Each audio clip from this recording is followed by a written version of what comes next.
અમેરિકામાં social security લાભો મેળવતા લાખો ગુજરાતી અને ભારતીયો માટે એક મહત્વપૂર્ણ ચેતવણી સામે આવી છે।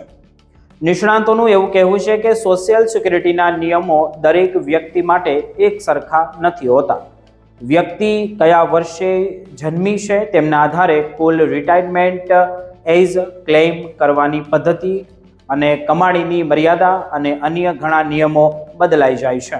ઘણા લોકો આ નિયમોની સંપૂર્ણ માહિતી ન હોવાને કારણે દર મહિને ઓછું ભથ્થું મેળવી રહ્યા છે, તેમને ખબર જ નથી અથવા તો એવો નિર્ણય લઈને બેસે છે જેમને પછીથી બદલવાની તક તેમને મળતી જ નથી। સૌપ્રથમ આપણે વાત કરીએ 1943 થી 1954 વચ્ચે જન્મેલા લોકોની। આ ગ્રુપના મોટાભાગના લોકો પહેલેથી જ સોશિયલ સિક્યુરિટીનો લાભ લઈ રહ્યા છે। તેમ છતાં ઘણા વિધવા અને વિધુર એવા હોઈ શકે છે જેઓ પોતાના રેકોર્ડના આધારે ભથ્થું મેળવે છે, જ્યારે તેમના સ્વર્ગસ્થ જીવનસાથીના રેકોર્ડ પરથી વધુ રકમ મેળવવાની શક્યતા હોય છે।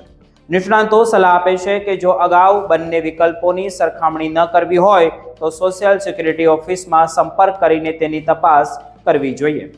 મિત્રો, આગળ આ ઉપરાંત આપણે મેડિકેરના જે IRMAA સર્જ ચાર્જને લઈએ તો પણ ઘણા લોકો વધારાના પ્રીમિયમ ચૂકવી રહ્યા છે।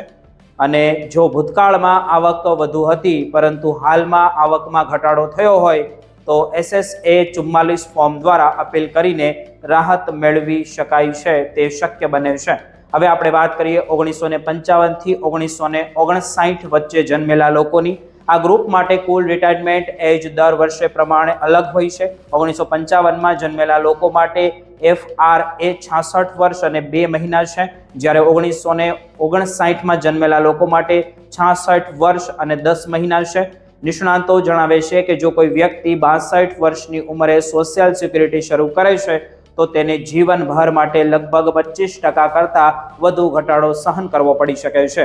બીજી તરફ આપણે જોઈએ તો વ્યક્તિ FRA પછી પણ રાહ જુએ અને 70 વર્ષની ઉંમર પછી ક્લેમ ન કરે તો દર વર્ષે આશરે 8% વધારાનો લાભ મળતો રહે છે।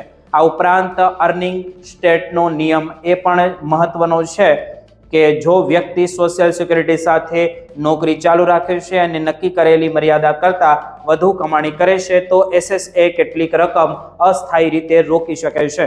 1960 થી 1965 વચ્ચે જન્મેલા લોકો માટે સ્થિતિ વધુ મહત્વની બની શકે છે। આ તમામ લોકો માટે કુલ રિટાયરમેન્ટ એજ 67 વર્ષની છે। જો આ ગ્રુપનો કોઈ વ્યક્તિ 62 વર્ષની ઉંમરે ક્લેમ કરે તો તેના માસિક ભથ્થામાં 30% સુધી કાયમી ઘટાડો થઈ શકે છે। આ ઘટાડો નિવૃત્તિના સમગ્ર સમયગાળા દરમિયાન અસર કરી શકે છે। આ ગ્રુપ માટે જે રેટ્રોએક્ટિવ પેમેન્ટનો વિકલ્પ પણ ઉપલબ્ધ છે, જેમાં FRA પછી ક્લેમ કરતી વખતે કેટલાક મહિનાઓની રકમ એક સાથે મળવાની તક તેમને મળી જતી હોય છે। જો કે તેના કારણે ભવિષ્યમાં માસિક લાભ થોડા ઘટાડા માટે હોઈ શકે। નિષ્ણાતો એવું કહી રહ્યા છે કે આ ગ્રુપના લોકોએ પોતાના કમાણીના રેકોર્ડની ચકાસણી માટે માય સોશિયલ સિક્યુરિટી એકાઉન્ટ બનાવી રાખવું જોઈએ અને 1966 કે ત્યારબાદ જન્મેલા લોકો માટે પણ મહત્વની સલાહ આપવામાં આવી રહી છે। મિત્રો, આ લોકો હજુ નિવૃત્તિથી દૂર છે, પરંતુ પોતાના કમાણીના રેકોર્ડમાં રહેલી ભૂલો સુધારવાનો આ શ્રેષ્ઠ સમય તેમની માટે ગણાય છે। ખાસ કરીને જૂના વર્ષોના રેકોર્ડમાં જો કોઈ ભૂલ હોય તો W2 ફોર્મ અને પે સ્ટબ અથવા તો ટેક્સ રિટર્ન મદદથી સોશિયલ સિક્યુરિટી પાસે સુધારા માટે અરજી કરી શકાય છે। સમય જતાં આવા દસ્તાવેજો મેળવવા મુશ્કેલ બની શકે છે, તેથી વહેલી તકે કાર્યવાહી કરવી વધુને વધુ ફાયદાકારક તમારી માટે બની શકે છે। આ સમગ્ર માહિતીનો મુખ્ય સાર તો એ જ છે કે સોશિયલ સિક્યુરિટીનો દરેક નિયમ દરેક વ્યક્તિ માટે સમાન નથી હોતા।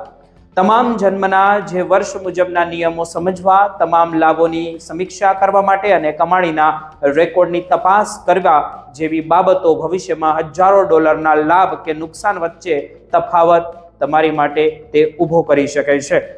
તેથી ઘણા નિષ્ણાતો તમામ લાભાર્થીઓને સલાહ આપી રહ્યા છે કે તેઓ સમયસર પોતાના રેકોર્ડની ચકાસણી કરે અને જરૂર હોય ત્યારે સોશિયલ સિક્યુરિટી એડમિનિસ્ટ્રેશનનો સંપર્ક કરીને યોગ્ય માર્ગદર્શન લઈ લે।